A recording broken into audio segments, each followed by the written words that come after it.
संभल में कल पहुंचेगी हाई पावर कमेटी। संभल में पुलिस का डिस्ट्रिक्ट हेडक्वार्टर बनाने की तैयारियां हैं। यूपी सरकार की कमेटी कल संभल पहुंचेगी।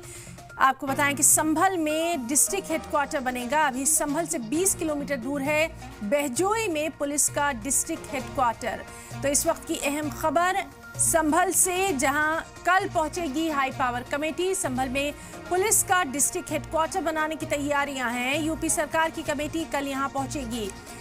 डिस्ट्रिक्ट हेडक्वार्टर अब संभल को बनाया जाएगा। अभी संभल से 20 किलोमीटर दूर बहजोई में है पुलिस का डिस्ट्रिक्ट हेडक्वार्टर। तो किस तरह से वहां पर तमाम इंतजामिया को लेकर हलचलें तेज हो रही हैं, सिक्योरिटी को लेकर क्या कुछ कवायद यूपी सरकार की तरफ से संभल में की जा रही है, उसके ताल्लुक से ये बेहद अहम खबर, जहां हाई पावर कमेटी कल पहुंचेगी। पुलिस का डिस्ट्रिक्ट हेडक्वार्टर बनाने की तैयारियां संभल में की जा रही हैं और यूपी सरकार की ये कमेटी कल यहां पर पहुंचेगी, जायजा लेगी और यहां की रिपोर्ट रियासत सरकार को सौंपेगी और उसके बाद संभल में ही डिस्ट्रिक्ट हेडक्वार्टर बनाया जाएगा। अभी संभल से 20 किलोमीटर दूर बहजोई में वाक़ है पुलिस का डिस्ट्रिक्ट हेडक्वार्टर।